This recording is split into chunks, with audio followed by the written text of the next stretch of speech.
Em 1972 foi registrado o maior vendaval de todos os tempos na cidade de Teófilo Otoni. O município viveu naquela época uma das maiores catástrofes naturais já registradas na história. História que muitas vezes se perde no tempo, e fotografias retrataram como ficou a cidade após aquele episódio.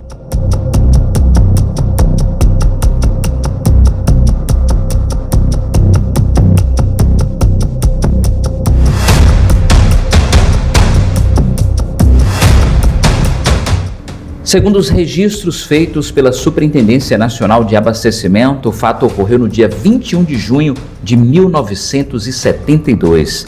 Uma violenta tempestade se abateu sobre Teófilo Otoni. O temporal foi causado pela presença de uma nuvem do tipo cúmulo-nimbo, formada por uma frente quente localizada a pouca distância ao norte da cidade. A tempestade desabou sobre Teófilo Otoni exatamente às 15 horas e 11 minutos e durou até às 15 horas e 20 minutos, com uma chuva forte de granizo de grande tamanho. O vendaval chegou ao número 11 na escala Beaufort. O desespero geral e a violência do temporal criaram uma situação de pânico geral e confusão na cidade. Na época, o município não possuía nenhum esquema de atendimento às calamidades naturais. Somente o tiro de guerra, naquela época chamado de TG-102, hoje tiro de guerra 04018, tinha um plano de socorro e segurança, o qual faz parte do currículo do curso ministrado pelos sargentos instrutores. Algumas professoras agiram de forma rápida e sábia, abrigando os alunos debaixo das mesas escolares. De forma surpreendente, o pânico geral produziu em muitas pessoas a reação de distúrbios nervosos e gástricos. Muitos acontecimentos chamaram a atenção em meio ao vendaval, como o caso do filho do então prefeito Luiz Boalli, que desceu correndo de um ônibus para entrar logo em casa e foi atropelado por um caminhão.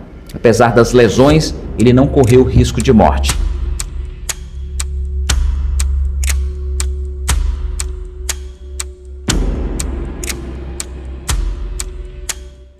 A torre da CEMIG caiu e foi desligada imediatamente, evitando assim outra calamidade em meio ao vendaval que se abatia em Teófilo Otoni. Não houve mortos em virtude da tempestade, mas 20 pessoas ficaram feridas e foram atendidas pelo hospital local. Foram 588 residências particulares que de alguma forma foram atingidas. 7 prédios públicos municipais e 16 prédios públicos estaduais também sofreram avarias. Entre os locais mais atingidos podemos citar a Praça Tiradentes, o Parque de Exposições Pampulhinha e a Estação Rodoviária. A parte do socorro, evacuação, remoção de escombros e levantamento de dados foi realizada por funcionários da Prefeitura e atiradores do tiro de guerra de Teófilo Otoni, cuja presteza, espírito comunitário e técnicas de defesa civil foi bastante elogiada por diversas autoridades do governo federal na época, inclusive com uma publicação em uma revista de circulação em nível de Brasil. O decreto 1220 de 22 de junho declarou estado de calamidade pública em Teófilo Otoni. As comunicações foram interrompidas e a notícia e informações sobre o vendaval foram transmitidas via radioamadores. Aos poucos, os reparos foram sendo feitos e a rotina dos moradores voltando ao normal. O prejuízo foi enorme e desde então nunca mais se viu um vendaval com um vento tão forte passar pela capital mundial das pedras preciosas. O fato marcou tanto que uma dupla sertaneja teoflotonense, na época, compôs uma música com o título O Vendaval, que foi bastante tocada durante muito tempo na emissora de rádio local.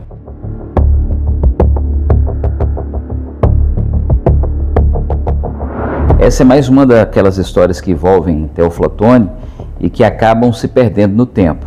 Mas, sem dúvidas, essa, ao lado das enchentes de 92, de 2002, foi uma das grandes catástrofes naturais que deixaram prejuízos e muita tensão e muitas marcas para as pessoas que acompanharam esses eventos naturais, né? E o vendaval de 72, né, tem uma particularidade. O meu saudoso pai, antes de falecer, ele me contou muitas histórias acerca desse dia.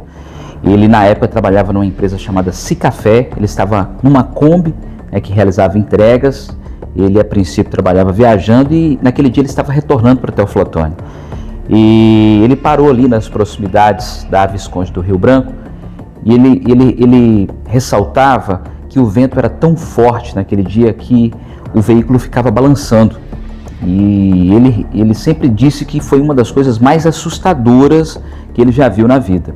E outro detalhe é que muitos dias após o vendaval de 72, era comum você circular pela cidade e ver muitas tampas de caixa d'água, muitos objetos, né, espalhados por cima de outras casas, pelas ruas, em cima de árvores, né, chamava muita atenção, muitas coisas em cima de árvores, porque o vento acabou levando tudo. E foram tantas casas destelhadas que chegou a faltar materiais de construção na cidade de Teoflotone naquela época. E outro detalhe é a minha mãe.